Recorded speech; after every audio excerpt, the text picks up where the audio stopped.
Hello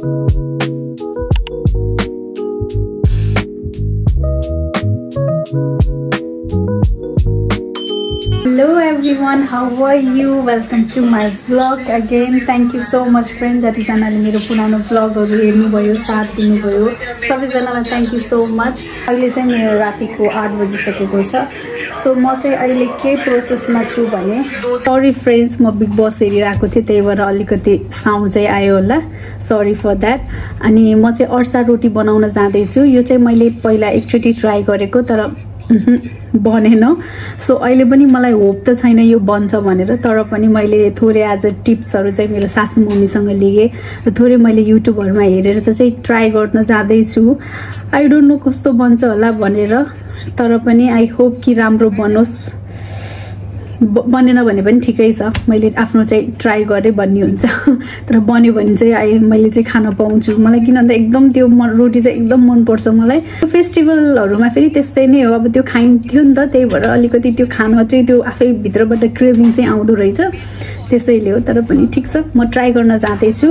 म चाहिँ यसमा यति बनाउँदै छु, धेरै चाहिँ बनाउँदैन. मसँग चामलको पिठो पनि छ, यो मसिनो चामलको पिठो अलरेडी, अरु धेरै पनि छ मसँग, अनि घिउ पनि छ. यो बन्छ भनेर चाहिँ मलाई पुरा विश्वास छ भनेर म भन्दिन, किनभने यो बन्दैन, 100% बन्दैन हैन, किन यो एकदम डिफिकल्ट हुन्छ. कति एक्सपर्टहरुले बनाउँदा त अलिकति गाह्रो हुन्छ. म त झन् एकचोटी बनाएको, त्यही पनि फेल भयो. तर पनि I will try my best. बन्यो भने चाहिँ म खान पाउँछु, बनेन भने पनि ठिक छ, आई ट्राइड माई बेस्ट भनेर बस्छु. सो म यो भाडामा चाहिँ यसलाई यो गुडलाई सक्करलाई चाहिँ पिसेर यसमा चाहिँ पगाल्छु. काटेर चाहिँ कति जति हुन्छ त्यही अनुसार म चाहिँ पिठो मेजर गर्छु भनेर चाहिँ मैले गर्न खोजेको.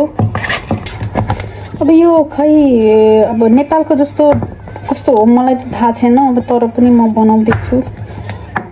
होप कि यो त्यो बनाउने नै हो, किनभने त्यसमा गुड के लेखेको छ, यसमा चाहिँ अमृतसरी गुड पिण्ड भनेर लेखेको छ. अब यो गुड भनेको त्यही त्यसैको त होला नि बनाउने. हेरौँ बन्यो भने त बेस्ट हुन्थ्यो, तर ठिकै छ, नबने पनि अब के गर्न सकिन्छ र हैन. अब आफूले ट्राई गर्ने हो. जुन कुरा अब हुन्न भने चाहिँ हुन्न. तर पनि गर्दै गयो भने चाहिँ हुन्छ जस्तो लाग्छ मलाई. अनि आइडिया लेख्दै जाने, आफूहरूले आइडिया लेख्दै गयो भने चाहिँ हुन्छ. सो म यो भाँडामा राख्दैछु. यो चाहिँ 1 कचौरा यसको हुँदो रहेछ र चाहिँ मैले यो पिठो लेख्छु.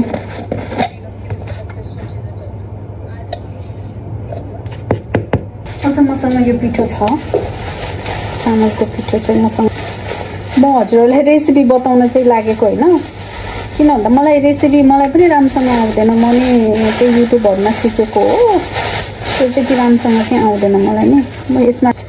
म चाहिँ काम गर्दा एकदम मेस्टअप तरिकाले चाहिँ काम गर्छु. This is not good. पोरो हुन्छ अरे, त्यही भएर गुड छान्नको लागि चाहिँ मैले उस गर्छु, यसलाई राख्छु. म चाहिँ यो भाँडामा चाहिँ उस गर्दैछु, त्यसलाई खुड्ने भन्नुहुन्छ कि मम्मीले खुड्ने छु, किनभने ठुलो भाँडामा गरे पनि सजिलो हुन्छ भन्नुभएको.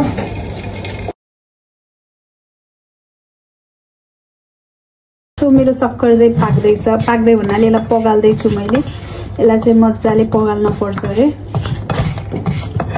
यो पगालेपछि चाहिँ यसलाई छानेर, अनि किनभने यसमा नराम्रो पनि हुन्छ, सो यसलाई छानेर चाहिँ अर्कोमा चाहिँ राम्रोवाला चाहिँ मैले त्यसमा चाहिँ पिठो हालेर चाहिँ बनाउने छु. सो म अहिले चाहिँ यो उसलाई चाहिँ खुड्दैछु. अस्तिको भन्दा त मजाले खुडेको त छु म. अलिअलि आइडिया चाहिँ आउन थालेको छ, कतिको बन्छ बन्दैन भन्ने कुरा. मम्मीले चाहिँ एकदम धेरै खुड्न पर्छ भन्नुभएको थियो.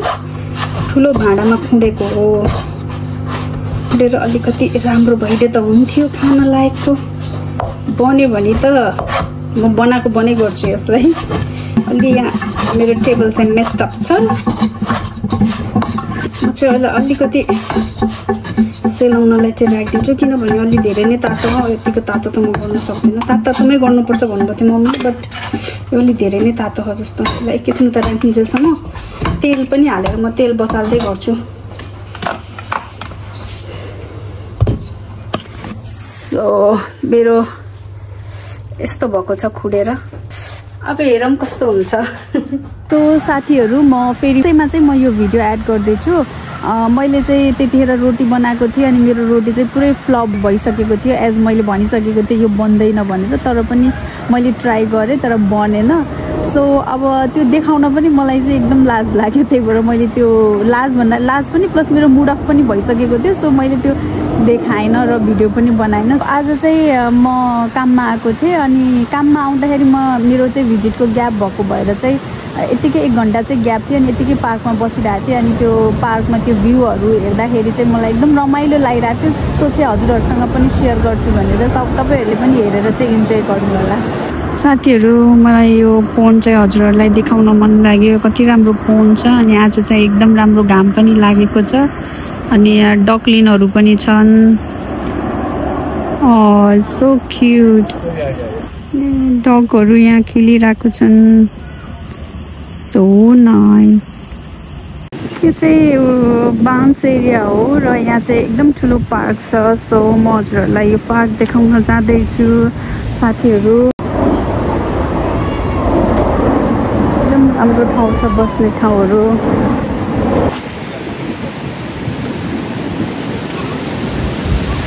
यहाँ एकदम ठुलो पार्क रहेको छ यहाँ ग्राउन्डहरूमा, तर आज बहुत हावा चलेको छ, घाम पनि लागेको छ हावा पनि चलेको छ।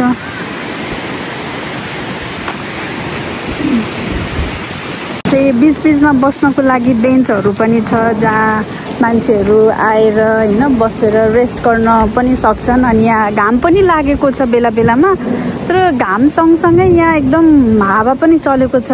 सो यो घाम लागे पनि हावा चल्यो भने चाहिँ एकदम जाडो हुन्छ। यहाँ सानो पोखरी जस्तो छ, पुल तरेर हामी जाने हो।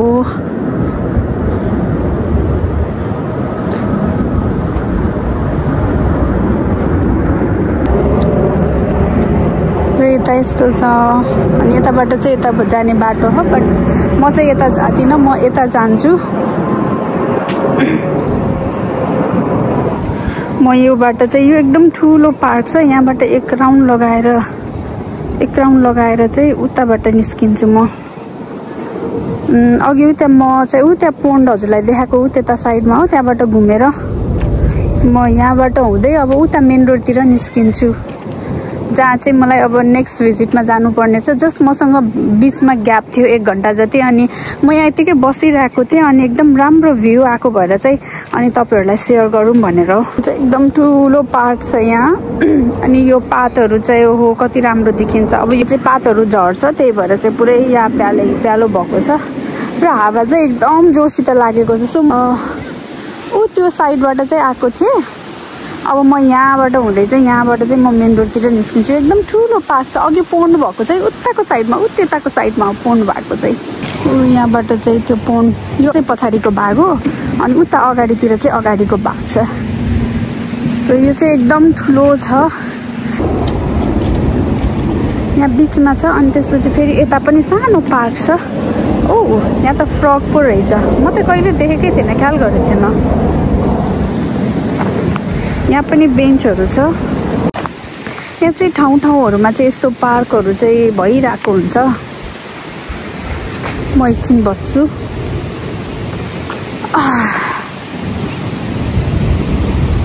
यो चाहिँ डे सेन्टर हो जहाँ चाहिँ बुढाबुढीहरू आएर आफ्नो माइन्ड डाइभर्टको लागि उहाँहरूले निटिङहरू गर्नुहुन्छ कि अब पेन्टिङहरू के हुन्छ यहाँ चाहिँ त्योहरू चाहिँ गराइने गरिन्छ। यस्तो पार्कहरू चाहिँ ठाउँमा भइराखेको हुन्छ जहाँ एकदम ठुल्ठुलो पार्कहरू हुन्छ बस्नको लागि पनि। समरमा चाहिँ एकदम रमाइलो हुन्छ यहाँ चाहिँ अब आएर बसेर हैन अब साथीहरूसँग पनि आएर बसेर रमाइलो गर्न चाहिँ एकदम राम्रो ठाउँ चाहिँ छ यहाँ। जस हरेक तपाईँको हरेक सिटीहरूमा चाहिँ हरेक ठाउँहरूमा चाहिँ यस्तो पार्कहरू हुन्छ, एकदम हरियाली हुन्छ। यस्तै हाम्रो नेपालमा भएको भए कति रमाइलो हुन्थ्यो। यस्तो पार्कहरू चाहिँ हुनुपर्छ। थ्याङ्क यू सो मच साथीहरू, सबैजनाले यो भिडियो हेरेर साथ दिनुभयो। यो भिडियो त्यति प्रपर त छैन तर पनि मैले जति सके त्यति बनाएको छु। होप सबैजनालाई मन परेको छ। म अझै राम्रो भिडियोहरू चाहिँ लिएर आउने छु साथीहरू। त्यतिन्जेलसम्मको लागि बाई बाई।